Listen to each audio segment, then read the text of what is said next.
Convido você a pegar comigo a sua Bíblia, abrir lá no livro de 2 Reis, capítulo 20. Abra a sua Bíblia, mas também abra o seu coração.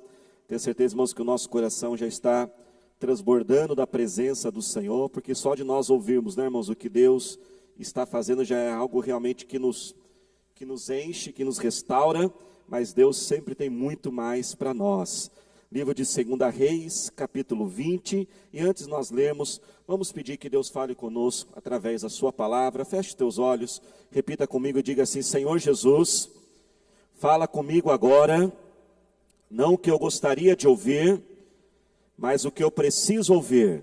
Com coragem diga: eu repreendo toda ação maligna contra a palavra de Deus, em nome de Jesus. Vamos ler 2 Reis 20, versículo 1, diz assim: naquele tempo Ezequias ficou doente e quase morreu. O profeta Isaías, filho de Amós, foi visitá-lo e lhe disse: assim diz o Senhor, ponha em ordem a sua casa, pois você vai morrer e não se recuperará. Ezequias virou o rosto para a parede e orou ao Senhor: lembra-te, Senhor, como tenho te servido com fidelidade e com devoção sincera. Tenho feito o que tu aprovas. E Ezequias chorou amargamente. Antes de Isaías deixar o pátio intermediário, ou seja, imediatamente, rapidamente, a palavra do Senhor veio a ele: volte e diga a Ezequias, líder do meu povo, assim diz o Senhor, o Deus de Davi, seu predecessor: ouvi sua oração e vi suas lágrimas. Vou ler de novo: ouvi sua oração, diz o Senhor, e vi suas lágrimas. Eu o curarei. Daqui a 3 dias você subirá ao templo do Senhor. Acrescentarei 15 anos à sua vida. E livrarei você e esta cidade das mãos do rei da Síria. Defenderei essa cidade por causa de mim mesmo e do meu servo Davi. Diga glória a Deus. Você pode se assentar. Irmãos, essa história conta sobre um momento muito difícil da vida do rei Ezequias, o rei de Judá. Quando ele contraiu uma doença. E essa doença foi uma doença muito severa, e uma doença que ia levá-lo à morte. O próprio profeta diz: olha, Ezequias, infelizmente essa doença é uma doença terminal, e você vai acabar sofrendo por isso, e vai morrer por causa dessa doença. Mas quando, irmãos, Ezequias, ele ouve aquela má notícia do resultado daquela doença, o que ela faria com ele, ao invés de ele se revoltar contra Deus, ao invés de ele querer procurar culpados, ao invés de ele querer ficar murmurando, ao invés de querer ficar irritado e descontar nas pessoas porque algo não estava do jeito que ele queria, a Bíblia diz que ele foi para a presença de Deus. A Bíblia diz que ele coloca o rosto contra a parede assim desse jeito, e começa a orar e começa a clamar ao Senhor. E ele chora, irmãos, de forma profunda, ele clama ao Senhor com intensidade. E olha, irmãos, que algo extraordinário que Deus faz. A Bíblia diz que o profeta Isaías não havia nem saído do palácio ainda. Provavelmente estava ali a poucos metros da onde Ezequias estava e havia acabado de receber a notícia. Quando Deus então diz ao profeta, diz: volte até Ezequias e diga para ele: eu ouvi a sua oração e vi suas lágrimas. Como ele diz para nós: eu tenho ouvido sua oração, eu tenho visto tuas lágrimas. E ali, irmãos, a Bíblia então diz que o profeta dá aquela nova notícia agora, mas agora uma boa notícia, diz: Ezequias, Deus vai te curar desta doença. Ela não vai ser mais morte, ele vai reverter, pelo contrário, ele vai te dar saúde e ainda vai acrescentar muitos anos de vida para você. E a grande notícia, irmãos, é que o Deus que fez na vida daquele rei, naquele dia, para a honra e glória do Senhor, é o mesmo Deus que está hoje aqui, é o Deus que está aí com você, aonde você estiver, e esse Deus continua ouvindo as nossas orações, e olhando e vendo as nossas lágrimas. Mas o que será, irmãos, que Ezequias clamou a Deus naquela oração? O que será que ele apresentou a Deus, que fez Deus mudar aquela situação e provocar aquele milagre? Eu creio, irmãos, que naquela oração, a Bíblia até relata um pedaço da oração. Ela diz que Ezequias começou a falar como ele se esforçava para fazer o que era correto. Mas há um detalhe no profeta, que o profeta disse a ele, diz: Ezequias, coloca a sua vida em ordem, organiza a sua vida, Ezequias. E eu creio que naquela oração, Ezequias começou a pôr a vida dele em ordem. Eu creio que naquela oração ele começou a se arrepender daquilo que estava confuso, daquilo que estava bagunçado. Começou a fazer um compromisso com Deus de realmente pôr a vida em ordem. Diga assim comigo: o meu Deus, diga mais forte, o meu Deus é um Deus de ordem. Irmãos, não existe bênção na desordem. Não existe bênção na bagunça. Irmãos, e como pastor há muitos anos acompanhando pessoas, é impressionante essa característica de Deus que começa a se manifestar na vida das pessoas, assim que elas começam a chegar à igreja. Quando elas começam a se entregar ao Senhor e vir para a presença de Deus, é impressionante que uma das primeiras características que começa a acontecer na pessoa é que Deus vai colocando cada parte, cada área da sua vida em ordem. Porque sem a ordem, irmãos, Deus não derramará bênçãos sobre nós. Pois se Deus derramar bênçãos na desordem, a bênção será desperdiçada. E muito mais, a bênção ainda poderá se tornar tragédia. A Bíblia nos conta uma vez que Jesus pregava para uma grande multidão, quase 15 mil pessoas. Quando então e agora ele decidiu alimentar aquela multidão, e ele orou pela multiplicação dos pães e dos peixes. Mas a Bíblia diz que antes de aqueles pães serem distribuídos, há um detalhe na história. A Bíblia diz que Jesus mandou organizar a multidão. E falou: organizem essa multidão. Organizem em grupos de 50, em grupos de 100. Agora, irmãos, vamos fazer um exercício de imaginação. Imagina o que aconteceria, 15 mil pessoas famintas, ainda mais se tivesse um monte de adolescente, né, irmão? Porque adolescente come, que é uma beleza, né, gente? Nessa quarentena aí, eles estão quebrando a casa, né? Imagina se fosse um bando de adolescente ainda no meio, tudo ali famintos, e agora começassem a distribuir comida para eles. O que aconteceria, irmãos? Ia ter uma grande bagunça. Muitos iam receber, muitos pães, outros talvez não iam receber nada. Talvez daquele desespero por comida, talvez eles começassem a passar por cima do outro, poderia um brigar com o outro, e aquilo que era para ser bênção, ia acabar virando o quê? Tragédia. Você sabia que Deus não pode dar tudo o que você pede? Você sabia que tem coisas que você tem pedido para Deus, e Deus, porque Ele te ama, Ele não te dá? Porque se Ele der o que você está pedindo, vai ser tragédia na sua vida. Porque, irmãos, muitas vezes nós não temos a estrutura para receber aquilo que queremos. Nós estamos aqui nesse prédio, estamos construindo a nossa nova igreja, e nós temos ali os engenheiros que calculam o peso, a estrutura, para que possa suportar o peso. Quanto mais sucesso você tiver, quanto mais conquistas, quanto maior for a sua renda, mais você estrutura tem que ter para suportar aquilo. Se um casal tem uma renda familiar de 5 mil reais por mês, um exemplo, e eles não se dão bem, eles vivem constantemente brigando, eles nunca estão em acordo como gastar aqueles 5 mil, Deus jamais vai dar 10 mil.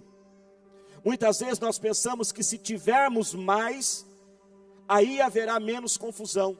Se tivermos mais, aí haverá menos desordem. Às vezes a gente acha que a desordem é pela falta daquilo que nós queríamos ter. Muitas vezes nós achamos que a desordem é porque temos pouco. Não, irmãos, você tem que alcançar a plena organização naquilo que você já tem. E é quando você tiver a organização naquilo que você já tem, aquilo vai servir de uma estrutura para suportar algo maior. Uma carreira profissional, quanto mais você crescer profissionalmente, você tem que ter estrutura. Porque quanto mais você cresce profissionalmente, mais crescem as injustiças, as perseguições. Meu irmão, se você não aguenta, se você fica mimimi, magoado, porque alguém não te cumprimenta direito, porque a pessoa demorou para responder você no WhatsApp, meu irmão, infelizmente eu digo isso com muita tristeza, você nunca vai crescer profissionalmente. Porque quanto mais você crescer, você vai receber muita bordoada, muita crítica e muita perseguição. Se você não aguenta uma coisinha pequena dessa. Por isso, irmãos, nessa noite Deus diz para nós: meu filho, porque eu te amo, eu te digo, põe tua vida em ordem. Crie uma estrutura para receber a bênção do Senhor. Quem está entendendo, diga glória a Deus. Não é para você ficar triste porque talvez você não tenha essa estrutura. Pelo contrário, você pode colocar como um alvo, como uma meta na sua vida e dizer: eu vou pôr a minha vida em ordem para que eu possa receber o maior e o melhor do Senhor. E quando nós falamos, vamos colocar nossa vida em ordem, nós temos que estabelecer prioridades. E a primeira área, sem sombra de dúvidas, é a nossa vida com Deus. Se você ainda não entregou a sua vida ao Senhor Jesus, hoje é o dia de você se entregar ao Senhor. Se você já se entregou, mas tem andado assim meio distante, meio frio espiritualmente, deixe o Espírito Santo fazer um avivamento na sua vida hoje. E se você já tem caminhado com Deus, se aprofunde ainda mais. Comece colocando o seu dia em ordem. Jamais inicie um dia sem separar um tempo que nós chamamos de TSD, tempo a sós com Deus. Comece com 5 minutos que seja. Leia um salmo, leia um versículo da Bíblia, faça uma pequena oração, mas comece. Põe em ordem a sua casa, põe em ordem a sua família, que a sua família não seja uma família disfuncional, onde cada um ali vive de um jeito, onde as pessoas não cumprem as suas funções, os seus papéis. Quantos lares a mulher está tendo que ser a líder da casa, porque o homem está sendo omisso? Não, meu irmão, você não foi criado, Deus não te colocou como esposo, como pai desta casa, para você ser omisso. Deus te estabeleceu como sacerdote desta casa. Muitos homens se veem como burros de carga, eles trabalham, pegam dinheiro, colocam em cima da mesa e dizem: eu fiz a minha parte, está aí o dinheiro. Não, você não é burro de carga não, você é sacerdote do Deus Altíssimo dentro do seu lar. Filhos não devem mandar nos pais. Casas desregradas, casas sem horário, casas sem respeito, fala de qualquer jeito, briga, se altera. Não, põe tua casa em ordem, põe tuas finanças em ordem, põe o seu local de trabalho. E sabe, irmãos, algo muito sério, aonde está a maior desordem nas nossas vidas, por incrível que pareça, a maior desordem da nossa vida está no nosso homem, nossa mulher, nosso ser interior. É na nossa mente e nas nossas emoções que estão a maior desordem. Nunca houve uma geração como esta, uma geração extremamente confusa. Sem sombra de dúvida, irmãos, a causa número 1 de todos os atendimentos pastorais que nós fazemos, nós, equipe pastoral, líderes de células, sem sombra de dúvida, a causa número 1 é confusão. Quantas e quantas pessoas confusas, eu não sei o que fazer, eu nem sei o que sentir, eu não consigo organizar a minha mente, e aquela confusão interna, dúvidas, incertezas, conflitos, não sabe para onde vai, não há um planejamento, não há uma estratégia, não há um propósito de vida. Se você chegar para a pessoa e perguntar: como que você se vê daqui a 5 anos, 10 anos? Ela falou: pastor, daqui a 5 anos, eu nem sei daqui a 5 minutos, nem sei o que eu vou jantar hoje. E uma dessas causas, irmãos, desses conflitos, é porque nós vivemos num mundo, irmãos, de um excesso, de uma abundância de informações e oportunidades de escolhas. Isso nem sempre foi assim na humanidade. A confusão interior no homem não é algo novo, sempre existiu, mas ela se aflora, ela cresce, ela potencializa neste mundo, porque nós temos uma abundância de oportunidades. E quando você tem muitas escolhas para fazer, aí você fica confuso. Se você vai numa padaria, irmão, só tem 2 tipos de pães, a escolha é rápida. Mas se você vai numa padaria que tem 30 tipos de pães, e se for como eu, então, misericórdia, leva uns 40 minutos para escolher qual é o pãozinho. Porque tem muita opção. Antigamente, há séculos atrás, algo tão simples que a gente faz hoje não se fazia. Hoje nós chegamos para qualquer criança e perguntamos: o que você quer ser quando crescer, não é assim?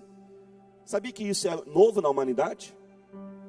Até um tempo atrás você não se perguntava isso, porque uma pessoa, ela ia seguir a profissão do seu pai, a profissão do seu avô, e agora nós temos uma abundância de escolhas, e o ser humano, irmãos, está exagerando tanto nisso, que infelizmente nós temos até países que já acontecem, que agora, e isso já está acontecendo, não é nem está lutando, já está acontecendo, que quando uma criança nasce, não pode se colocar se ela é do sexo masculino ou feminino, porque ela que vai ter que escolher o que ela quer ser. Se até isso a pessoa agora tem que escolher, irmãos, cada dia mais irá gerar um mundo confuso. Uma outra causa dessa confusão, irmãos, é a comparação. As redes sociais, a vida na internet tem feito a gente poder externar a nossa vida. As pessoas sempre tiveram a vida delas, mas não se mostrava. E hoje a gente faz um macarrão lá e o macarrão ficou legalzinho, a gente já tira uma foto e posta ele, né, gente? Não tem problema. O problema é a gente começar agora a ficar triste porque não tem macarrão para comer. E a gente começa a achar que está todo mundo comendo macarrão. E está todo mundo viajando. E sabe o que acontece, irmãos? A gente começa a tentar viver a vida dos outros. Se você tentar viver a vida dos outros, você viverá confuso, em desordem. Não viva se comparando. A gente compara, irmãos, bebês, né? As crianças, acontece toda hora. A mãe está lá com a criancinha de 1 ano e conversa com a outra mãe com o menininho de 1 ano. Aí uma fala assim, o meu já está andando. Pronto, já ficou neurótica. Por que o meu não está andando ainda? Tem uma coisa errada, vou levar no médico. E a gente vai se comparando. Isso só vai trazendo, irmãos, confusão para nós. Nós temos que entender, irmãos, que o nosso sucesso é nós vivermos a vida que Deus propôs para nós. O livro de Hebreus capítulo 12 diz, corramos a corrida que nos é proposta. Que no final da sua vida, você possa dizer, eu fui uma pessoa bem sucedida, porque eu vivi o que Deus queria para a minha vida. Tire os teus olhos do que os outros estão fazendo, não fique se comparando, mas olha o que Deus colocou em você. Diga assim comigo, eu sou único, eu sou especial. Diga bem forte, eu vou viver os planos de Deus para a minha vida. Irmãos, a desordem ela vai se instalando em nossa vida, quando nós vamos permitindo algumas coisas, porque a desordem não é da noite para o dia. Você faz uma faxina num dia, no dia seguinte a casa já está bagunçada? Não, no dia seguinte ela está um pouco bagunçada, depois de 2 dias ela já está um pouquinho mais, mas depois de 1 semana ela já está bem desorganizada. Assim a desordem ela vai crescendo aos poucos. Um dos motivos que nos leva à desordem, irmãos, é a nossa falta de visão. Nós não entendemos o padrão do que é correto, e a gente vai absorvendo aquilo que o mundo vai ensinando para nós, e sabe o que acontece? Nós começamos a olhar tudo como normal. Por isso que é muito perigoso o que você vê, o que você ouve. Vigia aquilo que você assiste de filmes, seriados. Vigia com as pessoas com você convive e conversa, porque nós vamos, irmãos, ouvindo isso, isso vai entrando em nós, e sabe o que vai acontecendo? A gente vai tratando tudo como se fosse tudo muito normal. Ah, é assim mesmo, todo casal briga. Fica normal. Ah, todo mundo deve um pouquinho de dinheiro, né? Ah, vamos falar sério, vai. Ah, todo mundo financia, porque sem financiar você não consegue comprar nada. E aí a gente vai tolerando aquilo. Aquilo vai se tornando o quê? Normal para nós. E essa tolerância vai entrando em nossa vida. E sabe, irmãos, tudo aquilo que você tolerar, nunca vai melhorar na sua vida. Tudo aquilo que você não levar realmente a sério, por exemplo, pontualidade. Enquanto você olhar, são apenas 2, 3 minutinhos apenas, você nunca vai se tornar uma pessoa pontual.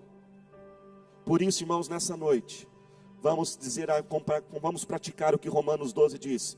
E não vos conformeis com este mundo, mas transformai-vos. Eu creio, irmãos, que quando Ezequias começa a orar e clamar a Deus, ele começa ali a colocar a vida dele em ordem. Ele dá as costas para aquilo que está atrapalhando e coloca o seu rosto em direção a Deus. Nessa noite Deus diz para nós, não vire-se contra Deus, mas vire-se para Deus. Dê as costas para o pecado, dê as costas para o orgulho, dê as costas para a culpa, para a acusação, e coloque perante Deus e diga, Senhor, eu não aceito isso, e eu creio, Senhor, que o Senhor pode me curar, me transformar, pois Ele mandou dizer, eu estou ouvindo a sua oração, estou vendo as suas lágrimas. Se coloque de pé neste momento, e nós vamos clamar ao Senhor Jesus, nós vamos clamar essa bênção, irmãos, sobre nós.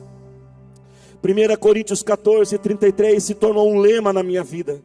Diz o seguinte, porque Deus não é Deus de confusão, senão de paz, como em todas as igrejas dos santos. Diga comigo, o meu Deus não é Deus de confusão, e se Ele habita dentro de mim, não tem confusão na minha vida e na minha família.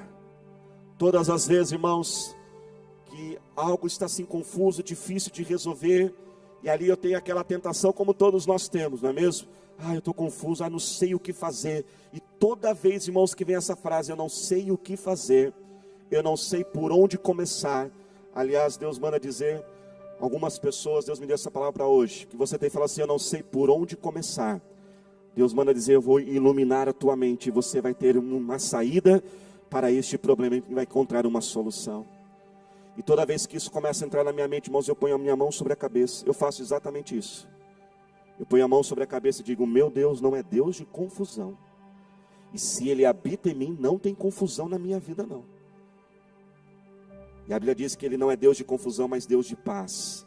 E a palavra do Senhor diz que Ezequias começou a orar. E imediatamente o Senhor mudou aquela situação. E eu quero declarar, faz assim as tuas mãos, que o Senhor vai fazer algo especial. E eu quero profetizar isso sobre a sua vida, sobre a sua família e sobre a nossa igreja. Eu não sei o que é, irmãos, mas Deus tem repetido essa palavra nos últimos dias. Deus vai fazer algo grande, vai ser rápido. Deus vai fazer algo imediatamente. O nosso Deus é o Deus do de repente. Muitos milagres na Bíblia foram precedidos pela expressão de repente. Ele vai acrescentar mais unção, como Ele acrescentou na vida de Ezequias. Ele vai acrescentar a harmonia na sua casa. Ele vai acrescentar equilíbrio nas suas finanças. Ele vai pôr cada coisa no seu lugar. Ele vai acrescentar mais alegria, mais ânimo, mais força. Levante as mãos agora e comece a clamar ao Senhor. Pai, nós oramos a Ti, Senhor. Aliás, põe a mão sobre a sua cabeça agora. Comece a repreender em batalha espiritual. Satanás, eu te ordeno, pega tudo que é teu, solta essa mente agora, solte esse coração, repreenda agora. Diga, eu repreendo toda confusão, toda mente acelerada. Essa pessoa, Pai, que diz, eu não sei mais se eu amo a minha esposa, eu estou confuso, eu não sei se eu amo a minha família, eu não sei se eu abandono esta casa, eu não sei o que eu faço. Eu repreendo essas dúvidas malignas agora, eu repreendo essas incertezas diabólicas agora.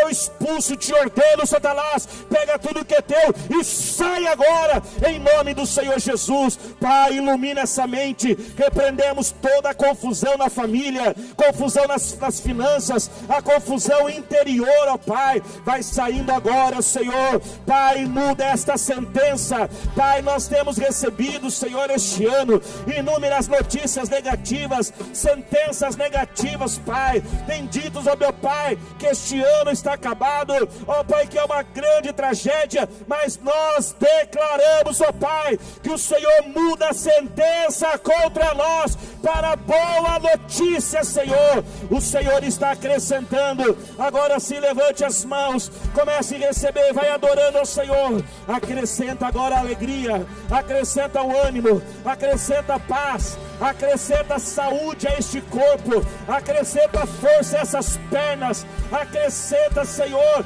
células novas no lugar dessas células cancerígenas, acrescenta alegria no lugar dessa tristeza, acrescenta paz, respeito, harmonia, educação nesta casa, acrescenta, Deus, organização nos negócios, nas finanças. Pai, nós declaramos que o Senhor cuida de nós, e o principal, Deus, colocamos nossa vida diante de Ti, nos entregamos a Ti, Senhor, para a honra e glória do Teu nome, Senhor. Aleluia, Jesus. E ainda com as mãos levantadas, agradeça agora ao Senhor, agradeça a Ele. Vamos nos entregar novamente ao Senhor Jesus. Coloque sua vida em ordem com o Senhor agora, se entregue a Ele agora, volte para Ele, reconcilie com Ele, diga: Senhor Jesus, eu entrego a minha vida a Ti, me arrependo dos meus pecados.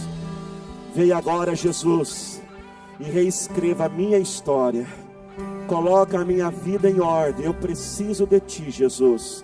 Diga bem forte: Satanás, solta a minha mente e o meu coração, porque eu sou de Jesus.